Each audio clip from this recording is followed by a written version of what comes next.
월요일부터 금요일까지 여러분의 재무 고민 해결해 주시는 가정경제 전문가분들 함께하고 있습니다. 오늘 함께하시는 두 분 인사 나눠보죠. 안녕하세요.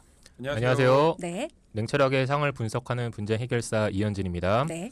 네, 안녕하세요. 다정함 속 불꽃 같은 열정 분쟁 파이터 권혁준입니다. 네, 두 분 반갑습니다. 0362님께서 질문을 주셨어요. 두 분께 여쭤봅니다. 저는 20년 넘게 다니던 직장을 퇴직한 후에 제2의 인생을 계획 중입니다. 당장에 고정적인 일자리가 없다 보니 걱정이 되는데 연금을 받으려면 한참 남았어요. 노후 준비 제대로 못한 것 같아서 걱정이 많이 됩니다. 어떻게 하면 좋을까요? 라는 말씀을 주셨어요. 네, 최근에 아무래도 경제가 진짜 어렵잖아요. 어렵죠? 그러다 보니까 하루하루 정말 힘들게 보내고 계신 분들이 좀 많거든요. 근데 더군다나 직장 은퇴 시기까지도 점점 빨라지고 있다고 하죠. 그러다 보니까 은퇴 이유는 물론 노후까지 사전에 대비하지 않으면 정말 대처하기가 쉽지 않으실 거예요. 네. 따라서 사전에 어떻게 노후 준비를 하면 좋을지 그 대처 방법에 대해서 이야기를 해보겠습니다. 네, 누구나 노후를 대비해야겠다고 생각들은 하실 텐데요. 네. 하지만 생각보다 노후를 대비하지 못하고 계신 분들이 정말 많습니다. 일부 통계를 보면 1인 고령 가구 3분의 1만 노후 준비를 하는 정도인데요. 오랜 직장 생활을 하신 분들이라면 그나마 국민연금에 가입돼 있어서 어느 정도 도움을 받으실 수 있습니다. 그죠. 하지만 문제는 빠른 시기에 은퇴를 하신다는 점이에요. 그래서 최근 소득 크레바스가 큰 화두가 되고 있습니다. 그렇군요. 화두가 되고 있군요, 이것이. 네. 근데 너무 빠른 시기에 명예퇴직을 하고 너무 빠른 시기에 퇴직을 좀 강요받는 경우들이 참 제 주변에도 많이 보입니다. 안타까운 경우들이 많은데 자, 방금 말씀 주신 소득 크레바스라는 거 익숙치 않은 단어거든요. 이게 뭐죠? 아무래도 맞죠. 이 단어가 일반적으로 저희 쓰는 단어가 아니다 보니까 어려울 수 있는데 이 빙하에 보면 표면에 깊게 생긴 틈을 크레바스라고 합니다. 그 수직으로 딱 떨어지는 엄청 깊은 절벽이라고 보시면 되는데 네. 또는 설산의 눈 골짜기에 형성된 깊이 균열이 수직으로 아주 파인 곳을 말하거든요. 네네. 이렇게 국민연금을 수령하기 이전에 소득이 급강적으로 단절되는 시기를 비유적으로 표현한 말이 소득 크레바스입니다. 네. 소득이 급격하게 갑자기 확 단절됐다라는 네, 뜻이네요. 맞습니다. 비유적인 표현이라 보시면 되는데 그렇다면 소득이 단절된 이 구간을 어떻게 대처하시고 준비해야 하는지가 정말 중요한 거겠죠. 그렇죠. 네, 이런 문제점을 해결하는 아주 간단한 방법은 사실 소득은 늘리고 지출은 줄이는 겁니다. 네. 네, 네. 하지만 사장님한테 말씀 네. 주시겠어요? 우리가 당장의 소득을 늘리는 게 쉽진 맞아. 않죠. 또 지출을 줄이면 삶의 만족도가 떨어진다고 느끼시는 경우도 참 많습니다. 현타 오죠, 현타. 네, 그런 말씀. 내가 이렇게까지 네, 그렇죠. 내가 이렇게까지 살아야 되나? 이런 네, 거. 현타 현타 좋네요. 괜찮죠, 뭐. 네. 현타. 네. 네, 그래서 지금부터 저희가 현타 오지 않게 두 가지 방법을 알려드리겠습니다. 첫 번째 방법은 소득의 다양성인데요. 네. 보통 근로소득만으로 생계를 유지하시는 경우가 정말 많죠. 근데 소득의 원천을 근로소득, 이자소득, 배당소득 등 다양하게 만드시는 방법입니다. 근로소득 말고 소득의 구조를 다양하게 만들어라. 어쨌든 많이 소득을 만들어야 된다라는 건 많이 벌어라라는 얘기인데 일단 어렵게 느껴지긴 합니다만 구체적으로 알려주시면 좋을 것 같아요. 무조건 많이 벌어라는 아닐 거 아니에요. 두 분의 솔루션이. 네, 맞아요. 네, 그러니까 네. 우리가 일을 하는 건 한정적이기 때문에 가장 기본적인 거는 근로소득을 하면 우리가 일을 해서 받는 가장 기본적인 수단이 되겠죠. 그렇죠. 근데 이 돈을 어떻게 활용하는지가 중요하다고 보시면 될 것 같은데요. 언제 일을 그만두게 될지 또는 퇴직을 언제 할지 아무도 할 수가 없는 거잖아요. 그럼요. 그래서 저축이나 투자를 통한 수익 구조를 좀 만드시는 분들이 많이 있잖아요. 그래서 최근 주식이나 펀드들 많이 하시잖아요. 네. 이 주식이나 펀드들 중에서도 특정 기간, 예를 들면 뭐 분기, 그러니까 3개월이나 이런 기간도 있고요. 혹은 6개월마다 반기별로 추가적인 배당 소득을 지급하는 구조의 배당형 상품들이 존재합니다. 그래서 흔히 말하는 뭐 S 이런 어떤 상품들이 있잖아요. 단순하게 주식이나 펀드를 하시는 경우도 있겠지만 그 안에 종목을 보시다 보면 배당을 추가로 지급하는 상품들도 있을 수 있으니까 네, 그런 걸 선택적으로 하신다면 추가 소득이 발생할 수 있다라는 거죠. 하지만 투자는 위험성이 어느 정도 존재하기 때문에 맞아요. 본인에게 적합한 상품은 꼭 전문가와 상의하신 뒤에 신중히 결정하시길 바랍니다. 네. 두 번째로는 우리 개인연금을 최대한 활용하거나 국민연금을 조기 수령하시는 방법입니다. 직장 생활을 오래 하신 분이라면 소득 공제를 받고자 가입하신 연금 저축 상품을 가입하신 경우가 많은데요. 네. 이 상품은 종신형, 즉 평생 연금을 받는 구조는 아니기 때문에 내가 퇴직을 한 시점에서 국민연금을 받기 이전까지 10에서 20년까지만 집중적으로 연금을 받게 돼 있습니다. 네, 따라서 지급 시기를 나에게 맞게 선택하셔서 받으시면 되겠죠. 만약 이 상품이 없을 경우에는 소득 대체를 100%는 할 수는 없지만 어느 정도 대처가 가능하도록 개인연금의 소액이라도 준비를 하셔야 합니다. 그러니까 내가 예를 들어 65세부터 국민연금을 받게 되는데 55세에 일이 끊겼다. 그럼 10년 동안은 내가 어떻게 먹고 살아야 되지? 라는 이제 물음표가 생긴단 말이에요. 그렇죠. 이 시간 동안에 개인연금이 준비가 되어 있다면 내가 10년 동안은 개인연금으로 이제 먹고 살면 된다. 이렇게 정리를 해주시는 거예요. 하지만 개인연금을 내가 준비를 그러면 지금부터 해야지라고 생각하시는 분들은 마음이 편한데 개인연금을 준비하고 싶어도 여건이 안 되는 경우가 있잖아요. 그게 이제 문제거든요. 그런 경우에는 어떻게 하면 좋은지 국민연금 조기 수령이라는 게 있잖아요. 그거 좀 설명해 주시면 좋을 것 같아요. 네, 알겠습니다. 개인연금을 준비해야겠다고 생각은 하셔도 여건상 방금 말씀하신 것처럼 못 하시는 분들이 상당히 많이 있겠죠. 네. 그래서 이런 경우는 가장 중요한 지출 관리가 우선일 수밖에 없습니다. 왜냐하면 다들 여력이 없기 때문에 못해요 이런 말씀을 하시지만 알고 보면 지출 관리에서 내가 돈을 너무 많이 쓰거나 쓸데없는 돈이 나가기 때문에 못 하시는 경우도 있을 수 있다라는 거죠. 그래서 현재 흐름을 정밀하게 검토해 보실 필요가 있는 거겠죠. 네. 그래서 보통 쓸 돈부터 다 쓰시고 나구나 후에 보니까 저축할 여력이 없어요 이러시는 경우가 많은 거예요. 그래서 하지만 항목을 세부적으로 분류해서 정밀하게 검토를 해보시다 보면 정말 필요 없는 지출이 많은 경우가 생각보다 많다라는 거죠. 그래서 가장 큰 보험 지출도 한몫하는 사례가 정말 많거든요.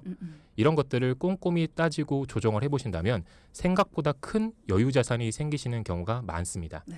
그래서 꼭 정밀 검진을 받아보시길 추천을 드리는 거죠. 네. 그리고 국민연금을 받기 위해서는 10년 이상의 가입 기간이 필요하고요. 네. 소득이 없거나 월 평균 소득 금액이 298만 원을 초과하지 않는다면 최대 5년 먼저 연금 수령이 가능합니다. 자, 올해는 1962년생, 즉 63세인 분들이 연금을 수령하시는 해입니다. 앞서 말씀드린 월 평균 소득 금액이 298만 원을 초과하지 않는 경우에는 58세부터 수령이 가능한 거죠. 5년 땡길 수 있으니까. 그렇죠. 네. 물론 조기 수령 시의 연금액이 1개월당 0.5%, 1년당 6% 감액이 되기 때문에 요 점은 유의하실 필요가 있습니다. 네. 반대로 여건이 좀 되시는 경우 연금 지급을 연기하실 수도 있는데요.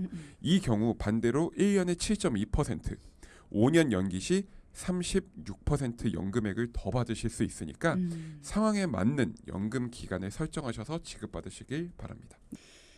정답은 두 분이 잠시 후에 발표해 주실 거고요. 소득이 끊긴다. 진짜 무서운 일인 것 같아요. 그죠? 우리가 회사를 다니면서 뭐 얼마를 벌든지 간에 거기에 맞춰서 굉장히 성실히 살아왔습니다. 근데 갑자기 소득이 확 없어져요. 그러면 연금이 생길 때까지는 소득이 0원이에요. 그 사이에 우리가 어떻게 살아야 될까? 자, 그때를 대비하는 것이 바로 오늘 우리가 함께 논의해야 되는 부분이 아닌가라는 생각이 들어요. 앞서 2부에서도 여러 가지 대책들을 마련해 주셨고요. 자, 3부에서도 그 이야기 나눠보도록 하죠. 자, 거기에 대해서 노후에 대해서 걱정하시는 분이 두 분을 찾아오셨다고 해요. 어떤 부분을 걱정하셨을까요? 우리와 별반 다르지 않은 고민을 하고 계시지 않았을까 싶은데 일단은 이분의 사연 자세하게 들어보겠습니다.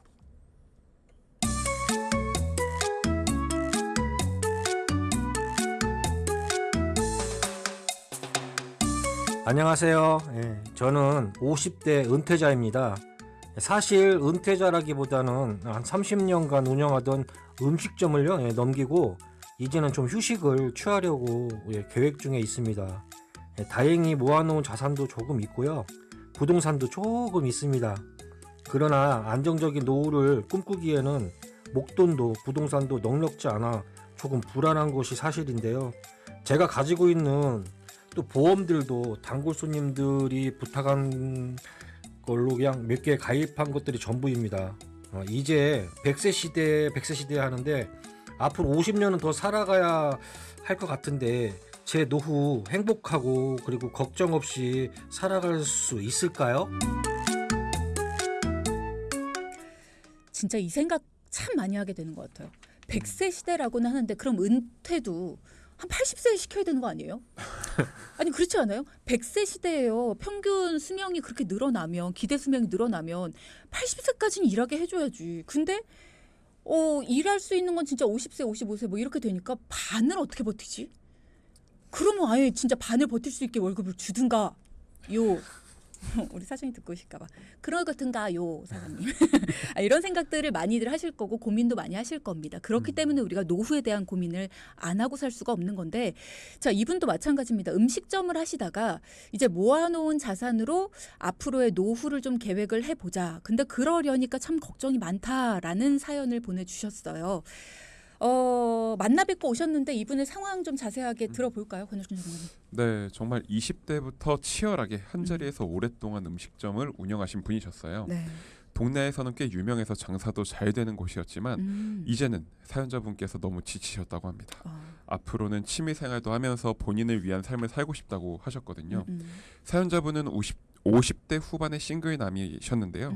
정말 일만 하시느라 결혼도 놓치셨다면서 이제는 혼자 이것저것 해볼 거라고 말하셨던 게 생각이 납니다. 네. 우리 사연자분이 가장 궁금해하셨던 건 바로 연금이었거든요. 그렇죠. 네, 그래서 현재 갖고 계신 자산부터 확인을 좀 도와드렸고요.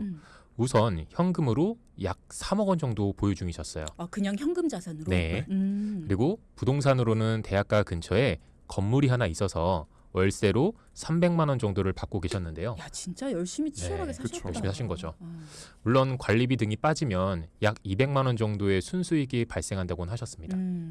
뭔가 일만 하느라 쓸 기회도 없으셨던 것 그쵸. 같기도 합니다. 네, 네. 잘 모아 놓으신 것 같아요. 맞습니다. 그래서 아무래도 항상 가게 일만 하시다 보니까 돈 관리를 어떻게 해야 하는지 모르셔서 저희 도움을 받으려고 하신 것 같아요. 그렇죠. 다행히 주식이나 코인과 같은 전문적인 투자 분야에는 좀 관심이 없으셨기 때문에 다행이에요. 네, 다행히도 안전자산으로 관리받길 원하셨습니다. 물론 부동산도 안전자산이긴 하다만 건물을 관리하는 것도 사실 꽤 스트레스를 받는 일이라고 하시더라고요. 그래도 약 10년 정도 안정적으로 수입이 나오는 구조라 부동산은 저희가 따로 건드리지 않기로 했습니다. 네. 네, 그래서 현재 수입은 부동산 200만 원이 있고요. 주말에만 편의점 아르바이트로 60만 원의 수익이 있는 상황이셨습니다. 편의점 아르바이트를 하세요? 네, 추가적으로 그냥 소일거리처럼 하신 것 같아요. 완전히 이게 일을 그만두지 못하시는 거죠. 그쵸. 그런 분들 은근히 많으시거든요. 네. 일 중독이시네. 노는 것보다 낫다 이런 것 그치, 같습니다. 그치. 아니 주말에도 이런 걸 하시면 그래서 그리고 목돈 아까 3억 있다고 말씀하셨잖아요. 네네. 그래서 65세부터 국민연금은 70만 원 정도 받을 예정이셨어요. 현재 살고 계신 집도 작으셨고 평소 생활비도 한 100만 원 선밖에 사용하진 않으셨거든요. 그런데 문제는 보험료도 100만 원이 나가시는 중이었다는 거죠. 생활비도 100인데 보험료만 100이다. 이게 상당히 큰 금액인 거죠. 그렇죠. 그래서 총 수입 260만 원에서 아까 200만 원과 알바비 60만 원이죠. 여기서 100만 원이 보험료라는 점이 좀 충격적인 거죠. 그러니까 가게 일을 제외하고 가게에서 벌어들이는 수익은 제외하고 부동산 수입 200만 원 그리고 주말에 편의점 아르바이트 60만 원 이렇게 수입을 이렇게 두 가지로만 해서 260만 원으로 보면 네. 월에 260만 원을 순수하게 내가 가게 일을 안 한다라고 했을 때 260만 원을 버시는 건데 그쵸. 지금 나가는 돈이 생활비 100만 원, 보험료 100만 원, 200만 원이 나가는 거네요. 네, 그러면은 진짜 충격적인 지출이네요. 그렇죠. 그죠? 그렇죠. 그래서 저희 목표는 보험료를 좀 줄이고 사연자분이 취미 생활을 좀 할 수 있도록 여유 자금을 만들어 드리는 것으로 잡았습니다. 저희 목표를. 첫 번째로 목돈 3억 원은 일시납 연금보험을 준비하기로 했어요. 자, 이유는 딱 하나입니다. 나중에 건물에서 나오는 수익이 좀 줄어들거나 건물이 팔리는 리스크가 발생할 수 있죠. 근데 목돈 3억 원은 65세부터 연금을 개시한다고 가정하면 매월 150만 원씩 평생 받으실 수가 있습니다. 3억 원을 전부 다요? 네. 안 남겨두고? 네. 왠지 아까운데. 내 돈도 아닌데 왠지 어차피 아까운데. 건물이 또 있으시니까. 다른 네. 수익이 있으시니까. 그쵸. 맞아요. 그래서 목돈 3억 원은 안전하게 연금으로만 활용할 수 있도록 해드렸고요. 추후 국민연금과 합치면 220만 원 이상의 평생 받으실 수가 있게 됩니다. 그럼 57세이신 현재부터 65세까지의 8년간 혹시나 건물을 정리하는 상황이 오신다 하더라도요. 건물을 정리하시고 나오는 목돈으로 생활을 하시다가 65세부터는 연금으로만 생활하셔도 큰 무리가 없게 되시는 거겠죠. 그래서 사연자분은 월에 200만 원 이상만 안전하게 나오면 너무 좋을 것 같다고 하셨기 때문에 그 목표는 충분히 채울 수가 있었습니다. 그래서 물론 현재 부동산을 정리했을 때 가치를 매겨서 나중에 목돈으로 환산을 한다면 약 15억 원 이상이기 때문에 15억 원? 네, 15억 원 이상이기 때문에 더 큰 금액을 준비할 수 있긴 하겠지만 건물을 정리하는 데에 대한 부분은 현재 시점에서는 굳이 신경 쓰진 않기로 했습니다. 그렇군요. 뭔가 써보지 않으신 분이라서 월 200만 원이면 충분할 것 같아요라는 말씀을 하신 것 같기는 해요. 네, 맞아요. 그렇기는 한데 어쨌든 이제 뭐 취미생활도 좀 즐기시고 이렇게 좀 여행도 좀 다니시고 하다 보면 200 부족한데? 라는 생각을 하실 수는 있긴 네. 한데 어쨌든 220 이상은 충분히 확보가 되신 상황이니까 그쵸. 너무 좋네요. 네. 예, 역시 잘 해결해 주셨고 지금 일단 부동산이 남아있는 상태잖아요. 15억 그렇죠. 원의 가치를 가지고 있는. 네. 자, 그럼 이제 그 부분은 해결이 됐고 연금은 해결이 됐고 보험 정리가 남아 있잖아요. 네, 보험 정리 한번 말씀을 드리면 현재 보험료 100만 원 중에서 20만 원은 실손보험, 많이 나가네요. 예, 40만 원 종신보험, 그리고 또 20만 원은 CI 보험, 그리고 10만 원은 운전자 보험, 그리고 또 다른 10만 원 치매보험, 이렇게 해서 총 100만 원이었는데요. 여기서 일단 실손보험은 1세대 실손보험이었습니다. 정말 예전에 가입하셨던. 그래서 요거는 4세대로 전환을 하기로 했고요. 근데 실손보험은 3만 원으로 줄었습니다. 20에서 3만 원으로. 그리고 종신보험 40만 원은 정리를 좀 도와드렸고요. 네. 3대 질병 진단비와 치료비, 그리고 질병 수술비와 간병인 사용일당 등 준비를 하면서 보험료 25만 원 정도로 준비를 도와드렸습니다. 네. 그리고 CI 보험은 감액 완납을 통해서 앞으로 보험료는 더 이상 납입하지 않기로 하셨고요. 보장을 줄여서 유지하기로 했는데 여기 감액 완납이라는 거는 앞으로 남은 기간 내셔야 될 돈이 있잖아요. 이거를 내지 않고 보장을 좀 줄이면서 한 번에 납입을 완료시키는 게 있습니다. 그러니까 내 돈이 더 들어가지 않고 있던 일부분은 해지가 되면서 그 돈을 차감해서 납입이 완료된 걸로 간주하게 되는 거예요. 네네. 그러니까 CI에 대한 문제점은 많이들 방송에 해서 알고 계실 수 있기 때문에 이런 부분을 보완하고자 감액 완납 제도를 통해서 납입을 좀 정지했고요. 중대한 아까 암 진단 시 4천만 원 보장을 받을 수 있었던 진단금은 3,100만 원으로 낮춰서 보장받을 수 있게 변경해 드렸고요. 앞으로 5년 정도 더 납입해야 했던 아까 CI 보험은 더 이상 납입하지 않도록 하신 거죠. 그리고 운전자 보험도 상해 특약을 모두 제외하시고 나면 2만 원대로 변경해 드렸고 치매 보험도 진단금이 아닌 매달 생활비를 100만 원씩 받을 수 있게 변경해 드려서 10만 원으로 그대로 유지해서 도움드렸습니다. 자, 여기서 여러 가지 전문가만 할 수 있는 팁이 나옵니다. 일단은 내가 지금 많이 내고 있는 보험, 여태까지 낸 거 아까운데 이거를 정리를 그대로 해버리면 지금까지 낸 거 너무 어떡하지? 이렇게 걱정하시는 분들.